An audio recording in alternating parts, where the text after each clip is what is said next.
of the 85,000. Okay? Now at this point, once again, just in reverse of what we previously did, here we're told, once again, debt service coverage ratio is 1.2.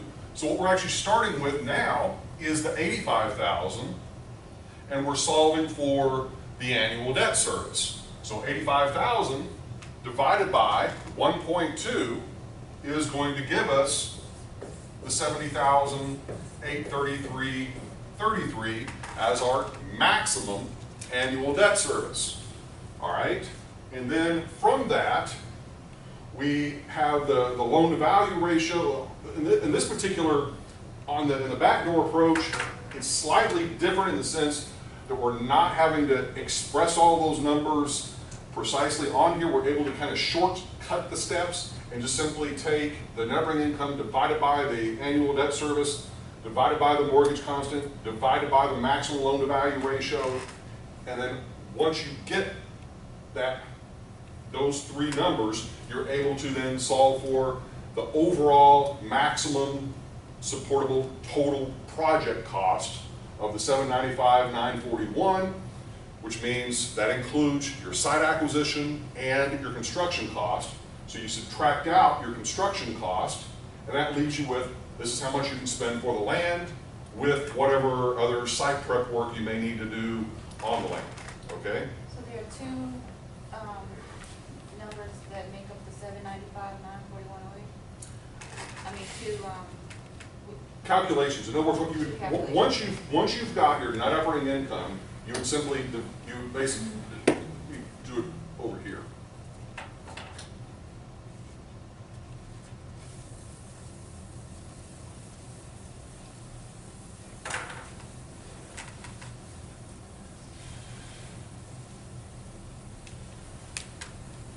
So while he's doing his numbers, so think of it this way. A lot of brokers come out, and what they say is, oh, by the way, here's the price of the land. And so in the front door analysis, they're saying, here's the price, and so they're going to give you the price, and you're going to go through that analysis, and you're going to say, can I make the deal work? But now, in fact, what you're really going to do is the back door analysis. Because you're going to say, hey, but I know the market, and here's my actual rent, and you're going to come back and say, but this is what I can really pay. And that's the point here. So you're really using this as a check against what they or the others say the price is going to be. And so you, for now, assume that all these other assumptions in the middle stay fixed. Of course, you're going to change them in the real world. But this is the key here. So in the first example, the price is X. Can you make the deal work? But the truth is, what you're going to do is say, but I know what the market is. What can I really pay? And then you go back and you negotiate the deal. Okay, so here's what's actually happening, if you will, with the calculations to get down to your maximum supportable project cost.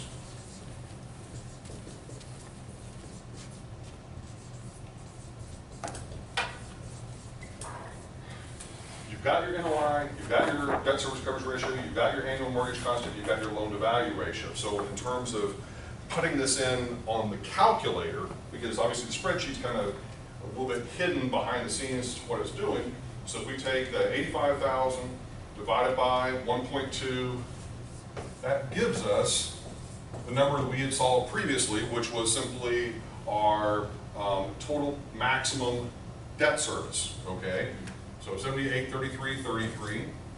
Then we take that, divide that by our annualized mortgage constant of 111,24183. That gives us $636,750.88. Well, what number was that? That was the loan. The loan amount, okay? You just took the mortgage constant and worked it back, folks. Okay, and then divided by 0.8, that gives us 795,938.60, which is the maximum supportable total project cost. Okay? This number is the same as, well, rounding is the reason why it's not perfect, because we probably didn't carry it out to all the decimal places they did, okay? Now, nice, warm, fuzzy feelings on that? Okay, good.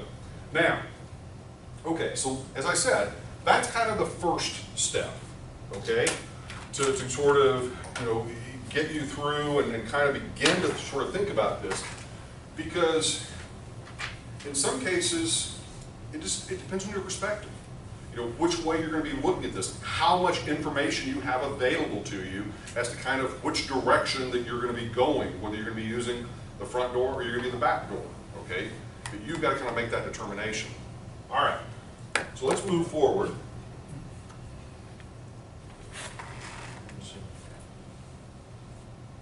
Okay. Does CoStar show abatement and kind of plug that in terms of the market data? Mark? Say that again. Your CoStar Do they message. show abatements like this building received 6 months and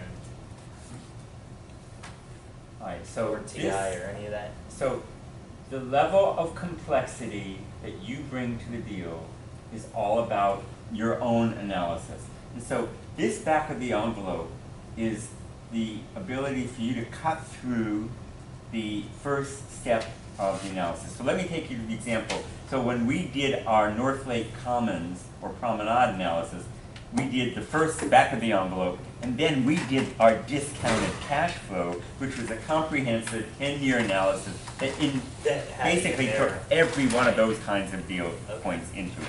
And we looked at all of the entitlement issues. We looked at the traffic light, the potential for abatements, the impact fees, and all those items, which you would put back into there, but it wasn't in just that simple line of site acquisition. It was everything over time. But once again, this is just a snapshot. Okay. Yeah.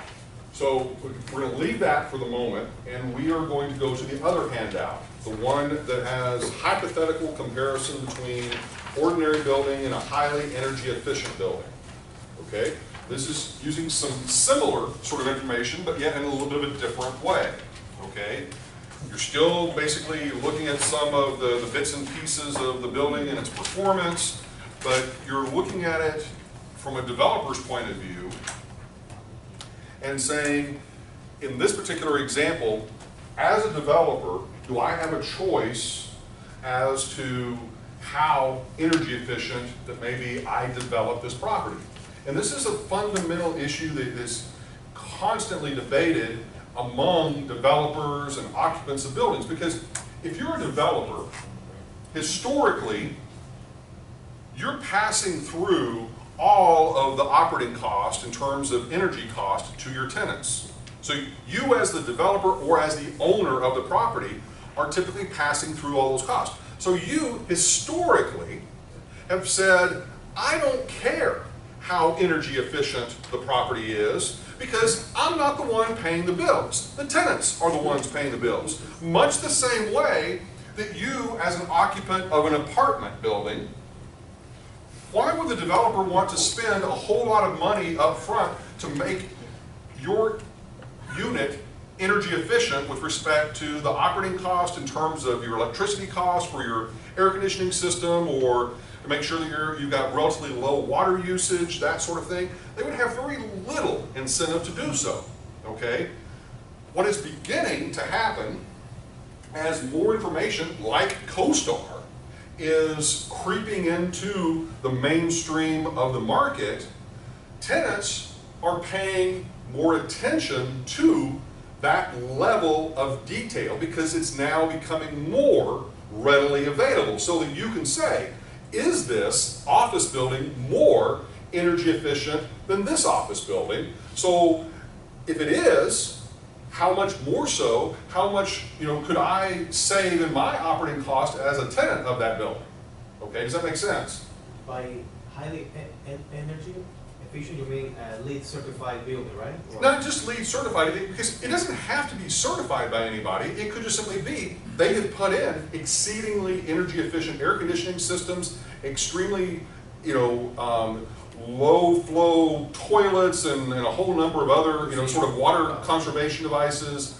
They could have, solar panels, wind turbines, a whole number of other kinds of features placed on the building that would make it more energy efficient, or as has been developed, effectively zero energy consumption from the outside. I mean, some of the new buildings that are being built, the cost is really high up front, but what if you could build a building that required no outside water, no outside electricity, no, sort of completely self-sustained. And they call that net zero building. And they call it net zero, okay? And it's doable. It's really expensive, but it's doable. But the reason why that we're sort of going in that direction, Is it? well, there's incentives, but part of the reason we're going in that direction is if we can continue to refine the technology associated with that, what do? You drive down the cost of providing that sort of net zero type of property, that ultimately that becomes much more mainstream at some point in the future.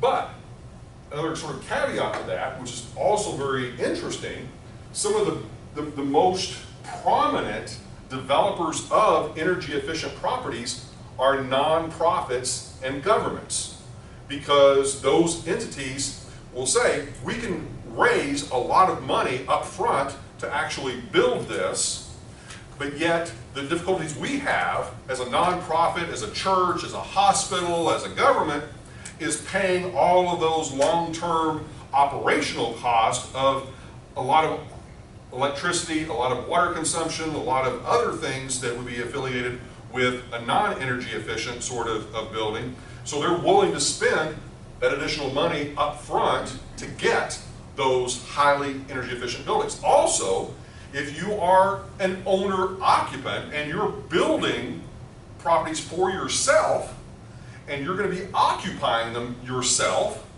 you're going to have a direct incentive to also make that property very energy efficient. So whenever you start talking about corporate headquarters, or you start talking about, retailers that own their own big box stores, they're going to have an incentive to do that. Okay. Yeah, my question is that it is true that the tenant will pay less in operating costs, but since the developer has to pay more upfront for costs, then that's going to be reflected on a higher rent. And then the developer is going to be competing with higher rent with other buildings that are not as energy efficient. And absolutely. But that's what I was sort of saying. Historically, that's been a big problem. But now, with more transparent information flow by virtue of services like CoStar, you're able to start drilling down at the property level and see, is this property really going to be more energy efficient? Especially if it's a property that has been operating maybe for a couple of years, that you have that history to be able to potentially look at. Matter of fact, what is happening, there's an organization, you ought to take a look at it, called the Institute for Market Transformation. Okay, they're based in DC, they're one of these think tanks. IMT.org is their website. One of the things this particular group focuses on is trying to get all of the utility companies nationwide to start disclosing property level data as to energy consumption, so that it would be just as available as you pulling up the property taxes for a property. So that you could say, well, what are the total energy costs for this property at this location? Then you could back into and say it has X number of square feet and X number of tenants and this, that, and the other thing, and say, well, the operating cost per square foot is X. Does that make sense? So my point is, are we there completely yet? Absolutely not. But are we, is that the direction we're going? Absolutely.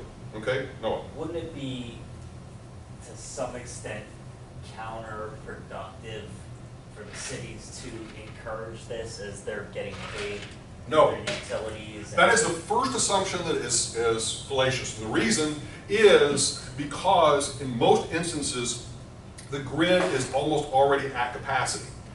And so you're saying, well, can they just not build more? Yeah, but the problem is you don't usually add to your electrical grid or your water capacity in small little incremental stages. Usually it's a massive, So it saves them in the long run from redoing infrastructures. absolutely, Okay. okay?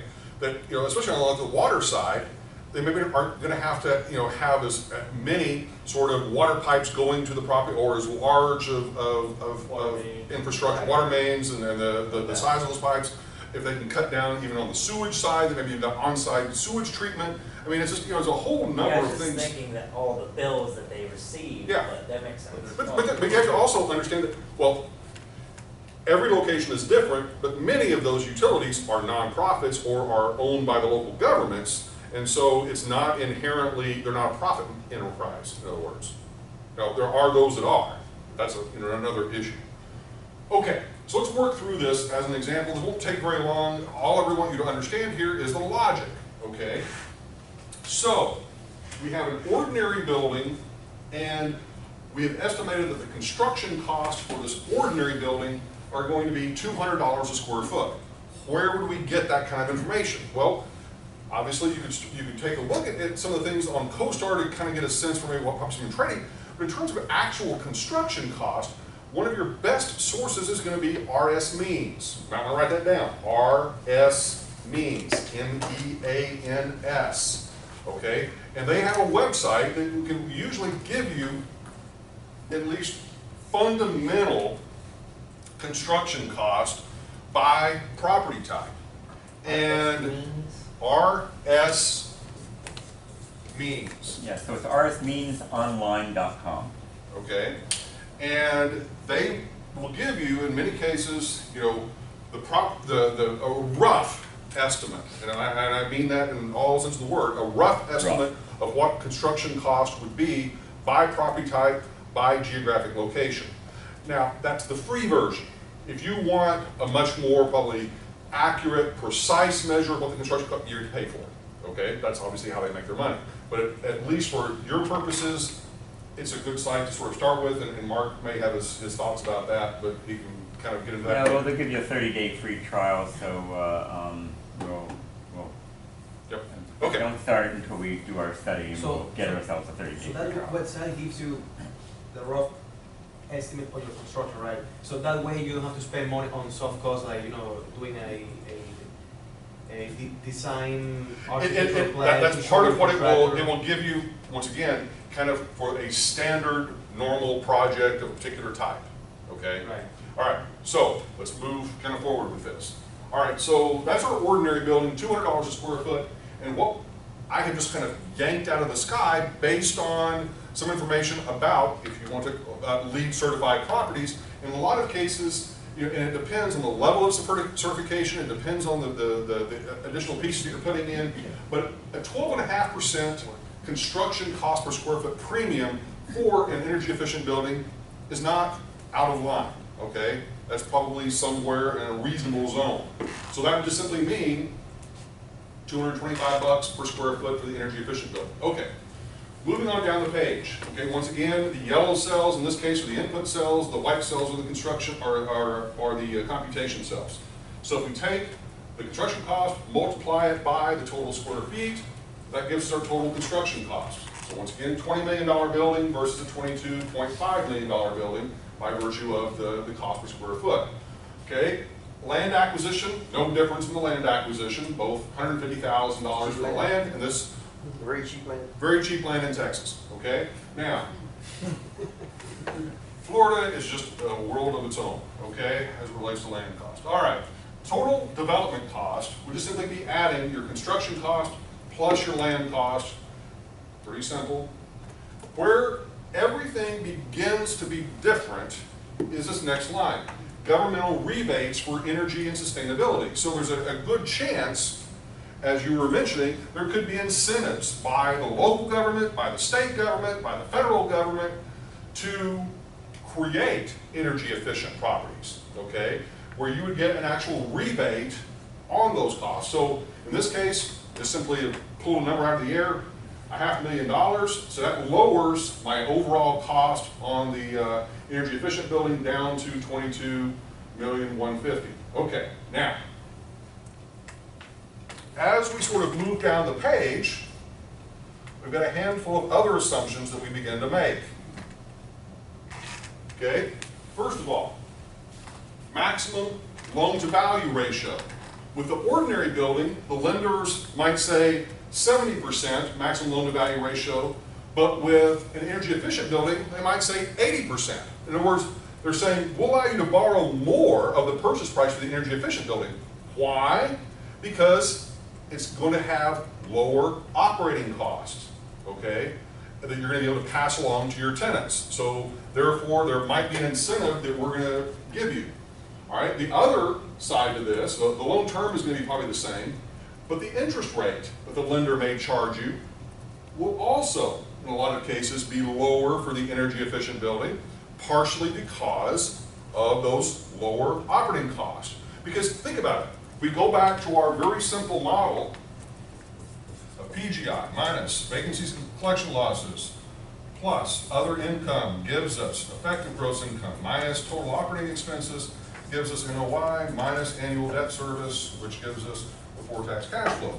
And what we're saying here is if we can lower the operating expenses that have to be paid because it is a more energy efficient property, what does that mean? That means there's more money left over with regard to net operating income, meaning there's more money available to pay your debt service. Does that make sense? That's the logic, okay? Now, so we go through, we do the calculations. Ultimately, based on this, once again, the loan-to-value ratio tells us how much debt that we would have on the property out of this, which would be 70%, and then the remaining 30% would be the equity required. So what we actually see here, which is kind of interesting, is because of these conditions,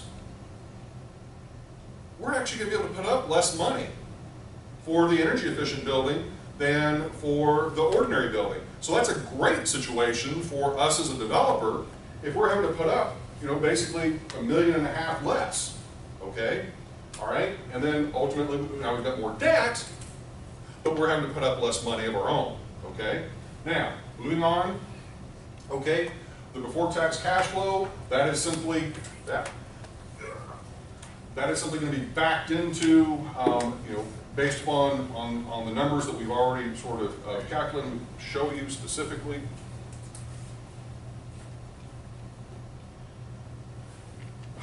So the actual computation is cell B23 minus B21. And so, okay, I know what I did.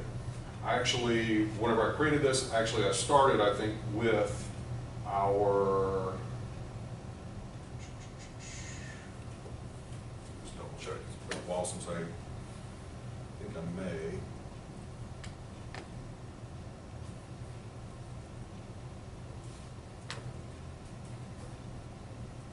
Yeah, that's right. I backed into some of these numbers, but for the purposes of this, don't worry about that because all we're really focused on are the differences of the assumptions. So, if we've got the before tax cash flow associated with the property, we've got our annual debt service, we've got our debt service coverage ratio. What we're saying here with our debt service coverage ratio is for the ordinary building, they're saying that's more risky. We're going to require a 1.4 debt service coverage ratio on that. If it is an energy efficient building, we feel more confident with it, we're only going to require a 1.25, okay, based upon our previous sort of explanations. Operating expenses, this is one of the other things I mentioned. Ordinary building, your total operating expenses not passed through to the tenants. In other words, that you're going to have to pay as the owner of the property is 35%, whereas with the energy efficient building, might only be 25%. And then finally, another assumption that we could make is with our vacancy and collection loss. With the ordinary building, we might say it has a higher chance of vacancy due to tenants in the market identifying that property as just being ordinary with respect to energy cost and consumption versus you being able to advertise your property as highly energy efficient, LEED certified, all those sorts of things. And it has actually been shown empirically within the past several years that this is the case, that the LEED certified properties do get a lower vacancy rate or higher occupancy rate. So anyway, all of that just translates into simply, what is the required rental rate that you need to charge the tenant and so forth, so on for each of the properties, what would be your rate of return and so forth, so on. Now, all I really want to do with this was just simply to show you a comparison between a ordinary building and effectively an energy efficient building, and to show you or to highlight what are going to be the key variables that are probably going to be different between those two. That's the objective with this. This one you're not going to have to inherently work out all by hand, okay? The other one, you will. All right? All right, any questions? Okay, let's move on. All right, so the last little piece is the DCF, and with this one, you will need to enable the macros. All right, and this is the other side of the sheet that I have provided to you. Now, this is what I would call a big black box, okay? And it's a lot of assumptions, and these assumptions will then populate a discounted cash flow or the full operating statement, so that it takes into account beyond potentially, just maybe 1 year of analysis. We're looking at 10 years of analysis for the property. And so with this, I'm just going to kind of walk you through super quick, because I know we're running out of time here, and to give you a little bit of perspective as to, yeah. Question. So when I open up this Excel file that says Simple Chapter View, is it required to open it? Yeah. Open it and specifically select Enable Macros. Now, all these macros are doing is automatically doing calculations to kind of repopulate the spreadsheet. He's just getting this license thing. Don't worry about that. The license has been. Oh no, it's more like it's saying that I may harm my computer and stuff. No, that's right. It's okay. The macros are safe on this particular spreadsheet. Yeah. And macros can be dangerous if they're not, if they're Right. unverified or whatever. Right. Okay. Yes. Now, the other thing about this particular model is you can't modify the formatting of it. And a lot of students historically, whenever they have done projects, what they have tended to try to do is to, okay, they put in all the information here in the input sheet, and then they produce this, which is the actual cash flow piece, which should look very similar to what we've been doing. And if you're sitting out there in the audience, you can't read that. Okay, so my first thing to you as a statement about doing presentations is make certain that you probably copy off the key pieces of information and make sure that they're going to be readable, from the back of the classroom, so that folks can actually see those key pieces of information and don't just necessarily try to cut and paste this into a PowerPoint slide. Okay, so let me go back over here to the input sheet real quick. And we're going to go through, just kind of pull some things from the sky. So in this case, we're just going to say Nova as our property name, and Davie, Florida. Okay, type of property, we're going to say apartments. Purpose of analysis, example. So let me just say one thing. So at one point in life, you will take the course whereby you'll learn to do the actual full analysis. Yes. Right? But what this is this is just another, I'll call it, I won't call it the shortcut, but It in is. fact, all right, it is. But it's a way to help you go from the back of the envelope, which is what Dr. Fred showed you, the SSFA, to the next step, which expands the snapshot, which was the static analysis, to a slightly more detailed approach. So after you did the first cut and you said, yes, I want to go to that property, this is when you now say, okay, it's worth taking a slightly deeper dive. I just want to make sure that people understand that this is after you said, I can make the numbers work in that first year. So now let's see if we can actually make sense for an investment. Okay. All right, folks, I just want to make sure you're with me. Okay, so what I'm going to do is I'm going to attempt to pretty much use the example to the extent that we can Use that that we worked through previously to put into the spreadsheet and kind of show you a way to be able to do that. Okay, so the first real variable that matters here is line number 6 on the spreadsheet says size in terms of square feet or number of units. I have chosen square feet and simply typed in 10,000. Okay, then a couple of pieces that you've got to populate, and I'm not going to inherently take a lot of time to explain them now, other than to simply say, select over here under drop-down menus, actual dollar amount for value of the land, value of the improvements, and value of the personal property. So select those as actual dollar amounts, and then for the useful life of the improvements, you're going to select residential. Okay?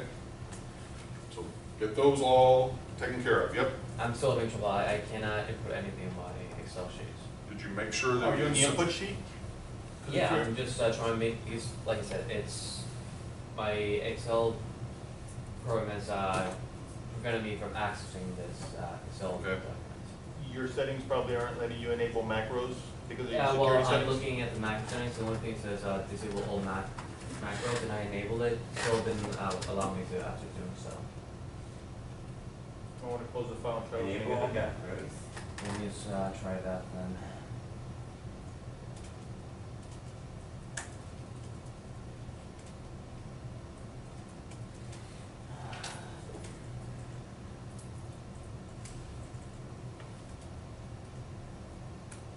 Okay. So Yeah. what I'm going to do is I'm going to put in for the value of the land what we have off of this sheet, which was $195,941.08. Okay. For the value of the improvements or the construction cost, I'm going to put in $600,000. Okay. For the value of personal property, I'm going to put in 0. You're probably asking, what is personal property? That would be non-real estate related value. Okay, so we're just going to leave that blank. All right. Now, from there, okay, it tells you that the useful life of the property is 27.5 years because it's residential. Don't worry about that. That is for income tax purposes. We will cover that in the investments course. So don't worry about that for the moment. All right. So skipping down to acquisition cost here, this is looking for like broker fees and that sort of thing that you may have incurred in terms of acquiring this property. In this example, we didn't really have any per se. So I'm just going to put a 0 for that. All right. So now we get down to the rental assumptions, and in this case, our choices are year 1 total amount and annual percentage change. So this is looking for our potential gross income, and if we kind of look on the page here, our potential gross revenue was, I believe, $150,000. So I'm going to put 150,000. Okay. And then other income is just going to be 0. Right. Now then, vacancy, in this case, it's a percentage. So I've got a 10% vacancy, so we're going to pop that in. Okay. And then we're going into operating expenses, and in this case, it is going to be the total amount per year. That's what we're going to choose. And I'm going to put in 50,000. Okay.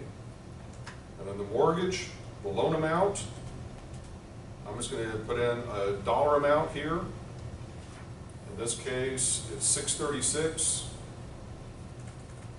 752, 86. Interest rate, 7.5. Term in years, 15. Loan term in years, also 15. I'll explain the difference in that a little bit later. Payments per year, 12. And then dollar amount for loan cost, we're going to put as a 0. Okay. And then now for all these different tax rates, for our purposes, I'm just going to give these to you. We don't need them because we're not actually doing anything on an after-tax basis, but we're going to put in 28% for the marginal tax rate for ordinary income, 15% for capital gains, 28%, or sorry, 25% for cost recovery tax rate, holding period, 10 years. Disposition price, in this case, we are going to put a, let's say, a growth rate of, let's say, 5%. And then disposition cost of sale, a dollar amount of 0. Okay? Now, we're probably going to have to make a couple of other little adjustments, but let's just flip over to the cash flow side. And what you're going to see is you've got a good number of the cells populated, but then you have a good number of them vacant. And the reason for that is we didn't go ahead and fill in years 2 through 10 on our potential rental income, nor did we do so on a handful of the other ones. But some of them are automatically populated, like for example, the mortgage is populated all the way across. But the thing that you will take note of here is this is only the interest on the mortgage, not the actual total mortgage payment, because for tax purposes we kind of have to separate that out. But what should match ultimately is if we go down here probably to the bottom line of, we're not going to say the bottom line, but close to it, we have the cash flow before taxes, or what I call the before tax cash flow, and we should come pretty close to probably matching up with that number. We're probably going to be a little bit off maybe due to rounding, but if we kind of go back to our example here, as an example, we've got net operating income of $85,000, and we had the annual debt service of $70,833.33, and then that left us with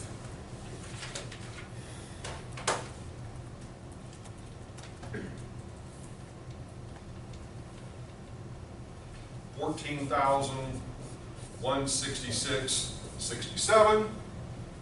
Voila, $14,167. Okay. So yay, matched. Okay, now we make it a little bit more complicated. Okay, and by that, let's go back to the input sheet here for a second, and we go over here, and for years 2 basically through 11, we can start making assumptions about what our income is going to be, whether it's going to stay constant for a period of time or whether it's going to grow by a certain percentage.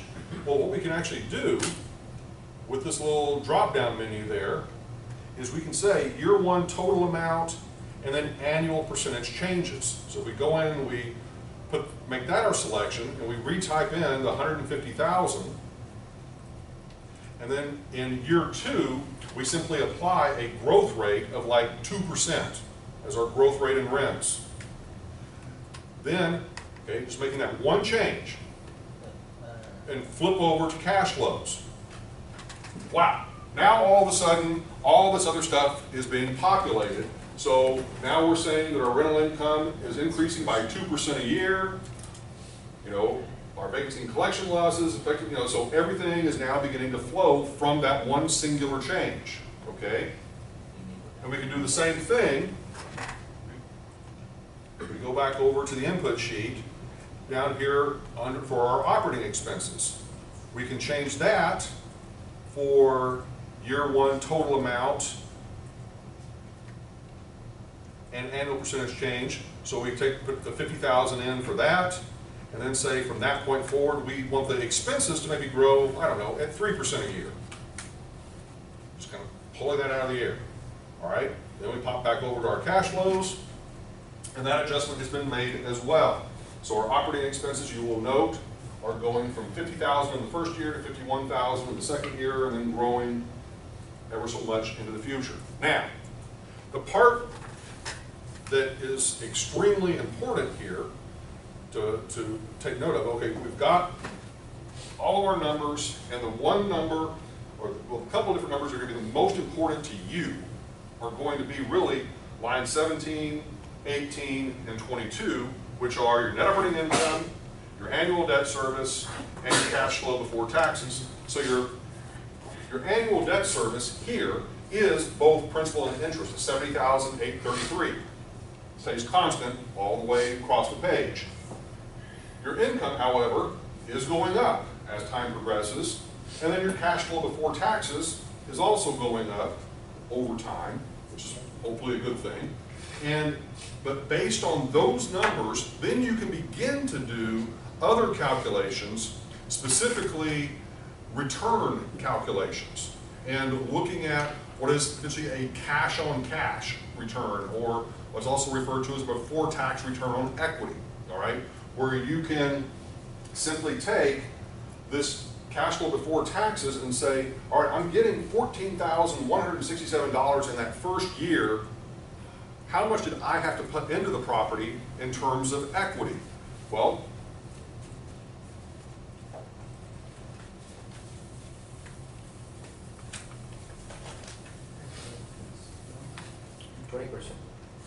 Yeah. okay, so our before-tax return on equity calculation is equal to our before-tax cash flow divided by the equity that we have put into the property in terms of a dollar amount. So in this case, for year one, if we're just looking at it for the return on year one, 14,167. Our equity, we can actually find up here in our analysis, or we should be able to. Scoot it up a little bit. 20% of 636. Oops. Okay, initial investment, in this case, we've got our mortgage over there, but this is telling us what our total initial investment, but we don't actually have, where is it? We didn't put in our initial investment, We did not, that is true, we did because not. that's why we're showing a negative IRR on this, so let's put that in. Okay, so our acquisition,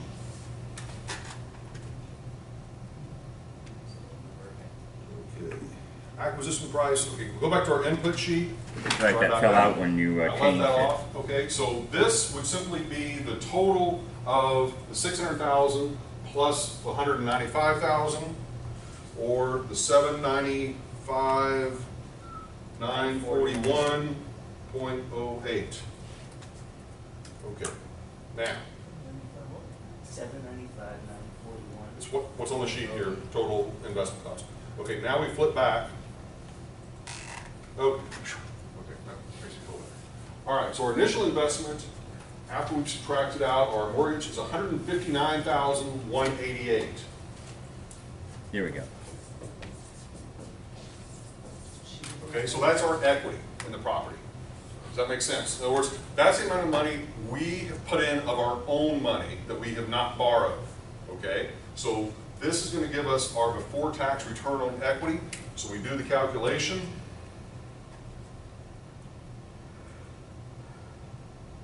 And what we end up with is 0.08899, or 8.899%.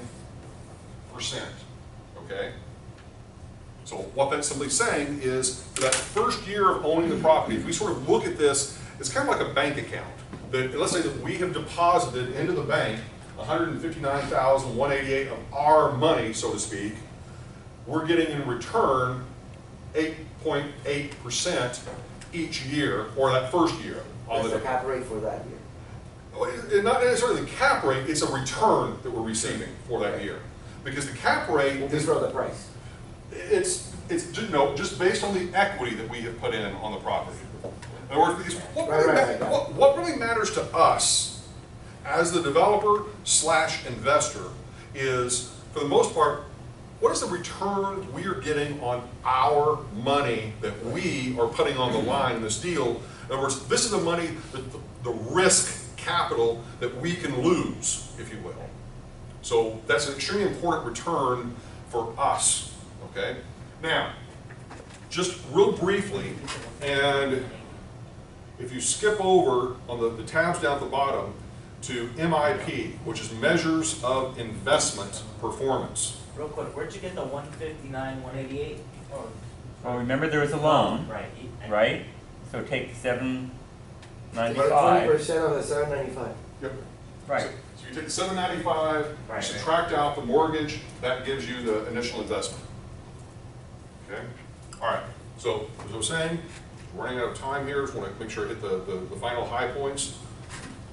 Okay, so under the MIP Measures of Investment Performance tab, what this does gives you on a before tax and after tax basis, ignore the after tax, we'll get into that in the investments course, but on the before tax basis, we're saying, okay, we have invested $159,188.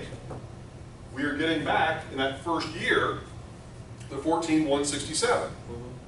And then each year thereafter, we're getting back a little bit more because rent's increasing while we own the property, yes? And then at the end, we sell the property. In this case, we're selling the property for a little bit over $1 million, and that is based off of a growth rate that we have applied of like 5% growth rate, all right, in the value of the property over the 10-year holding period. And so based on that cash in and then ultimately that cash out, if you will, we're getting an overall rate of return of 26% for the property, okay? Annualized.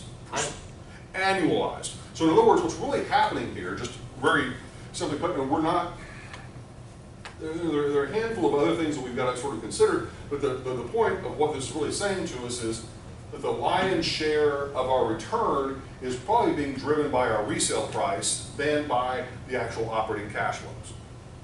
Okay? So basically what you're saying is that at the end of the 10 years, you could say that every year you make 26% return. If you split On it average. On average. Right. It's After not each year. you consider your resale. Over the life of the deal. Over the life of the deal divided by the amount, the term of holding. No. So in this particular deal, and we'll have to get into that concept at another time. Yeah, but just a couple of quick Right. points here. Okay, down here, you notice that we've got return on asset and then before tax cash on cash, the 8.9. That's each year. That was what this was, right here. They're calling it something slightly different. That's the thing that you're going to also learn. Everybody's going to use a slightly different terminology. I think, Mark may use cash on cash return. Mm-hmm. I tend to use before tax return on equity. They happen to use before tax cash on cash. Okay? So just you need to kind of delve into those numbers and kind of see where they're sort of coming from. But the other things that are here, we've already talked about, like loan to value ratio, debt service coverage ratio, and then return on asset. What that is that's looking at what is the cash flow, well, return on asset is typically going to be your net operating income divided by the overall value to a certain extent of the property. So it's a Cap rate? cap rate, yeah. Effectively, to a certain extent. Mark, you want to say anything with that? No, I don't say anything about that. You've done that very well. Okay, all right. Any questions? All right. If you have any other questions, well, certainly feel welcome to email me, but I'm sure also Mark can probably help you out with this as well. Now, if your client is to sell the property, can you include that disposition? Yes. In the IRR? Yes, I mean, that's actually one of Already in the, there. that's one of the assumptions that you would make here in the disposition. Down here, disposition cost of sale. So for like broker's fees, title transfer fees, all of that, we can put a dollar amount there in. Okay? All righty, I'm gonna get out of here and let Mark finish up. Right.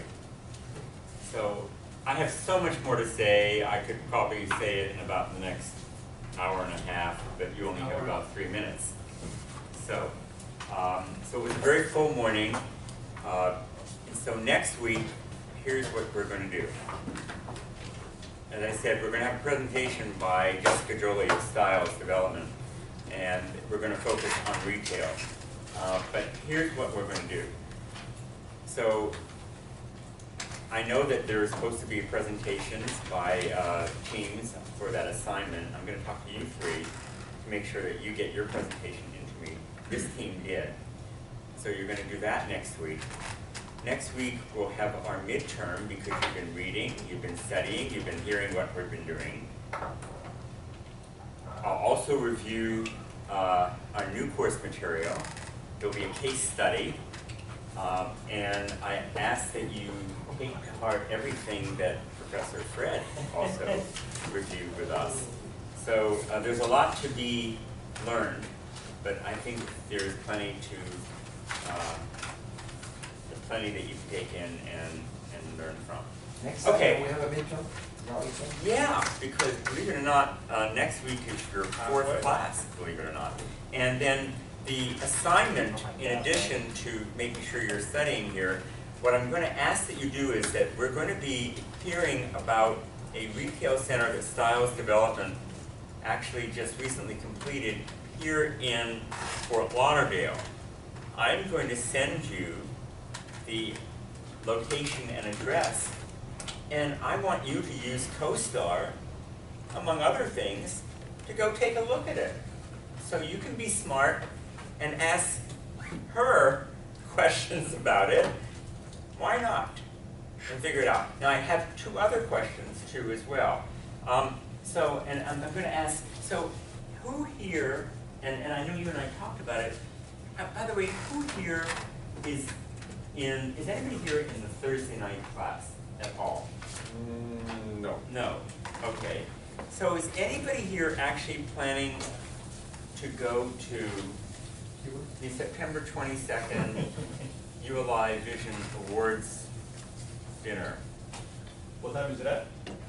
That's the annual Southeast Florida Vision Awards dinner, which is from 5:30 to 8:30 p.m. At the September, in right? Miami. I'm going there. You're going. Yeah, I'm going. Anybody else? Just curious. Yeah. Hmm? I mean, if it's in the evening, yeah. What time did you say? That's a 5:30 to 8:30. Awards, right? Yep.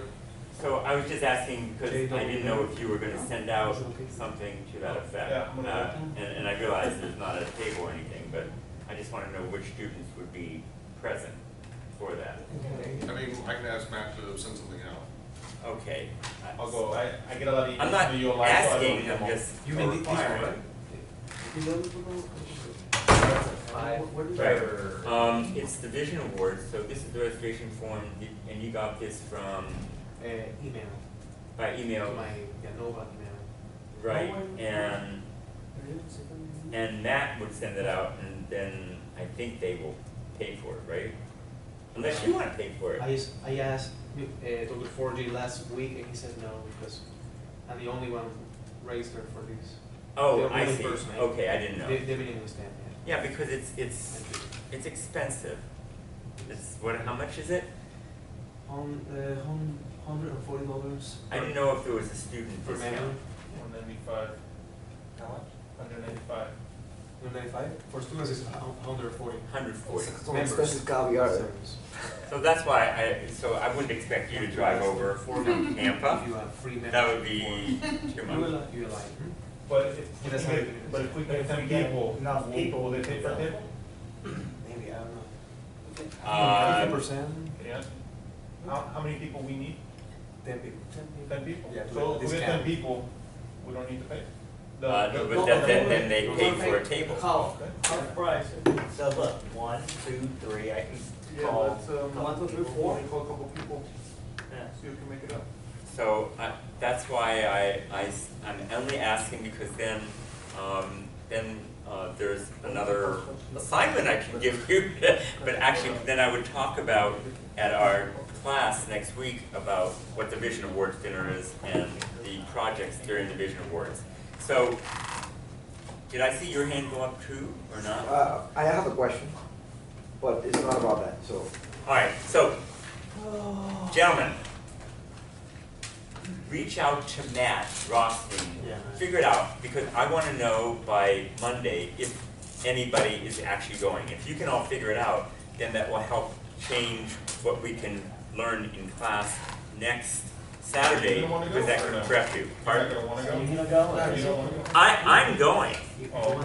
I'm on the board. Oh, then. I kind of go regardless, okay? What is this event again? The event is, just look it up, it's September 22nd. It's the event for the year for Southeast Chapter of ULI, Southeast Florida Chapter. What chapters for the midterm? Southeast Florida, you're live, I'm sorry? What chapters for the midterm? The midterm. So, the reading, 1, 2, and 7. time out, folks.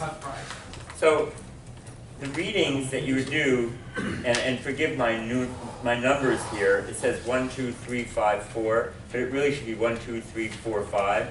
So everything that you should be reading in the book. Chapter 1, chapter 2, and chapter 7 for the midterm? So in fact, For 1 to 7? Please. yeah, you should read everything, of course. Wow. So why don't I send you an email to clarify what you should read, okay?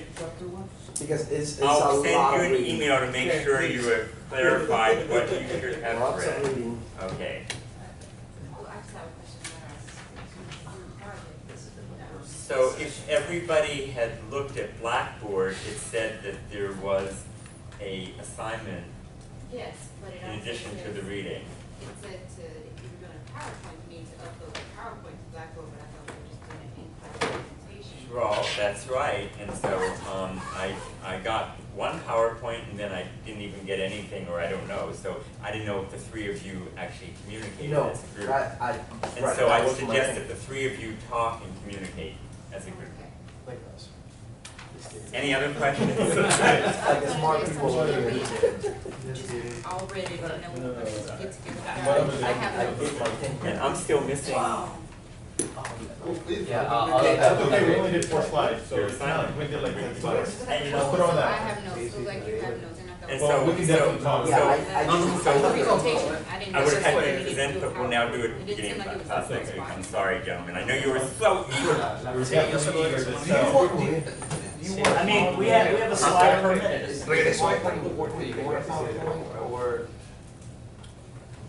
You know, however best you want to present your information. I think the assignment, what did the assignment say? It was just an in-class presentation, if you had a PowerPoint, If you you had a upload it to PowerPoint. Blackboard, but obviously, we thought we just gonna do an in-class presentation. You can do an in-class presentation, Okay. your choice. I agree, I read the same thing, the PowerPoint didn't Was it like seem an like a optional? requirement, Yeah, that's what it was optional. We could have another deliverable, I mean, it could be whatever, it didn't need to I be mean, if you're gonna add PowerPoint. 30 points to the grade, then we'll do the part. We contemplated the same decision, like, should we do it, You should we not choose do what's it? best, most people, you know, you can do a handout, you can do charades, you can do, seriously, you figure it out amongst yourselves. I have my notes, you have your notes, so we can. what is, let me have your number and email. Okay. Carly, sure. Did you post that schedule, and like, I know you hinted it out. It was, yeah, it was actually in The the, Blackboard? yeah, I downloaded in, everything in, from Blackboard. it was actually I in, downloaded all that stuff from Blackboard. all what? So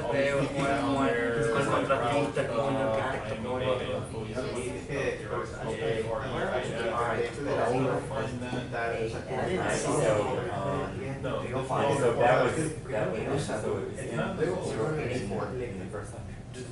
And it's, DC, 1939. I don't know about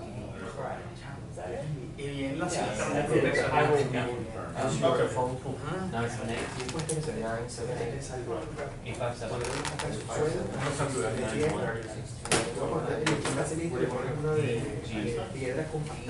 Yes.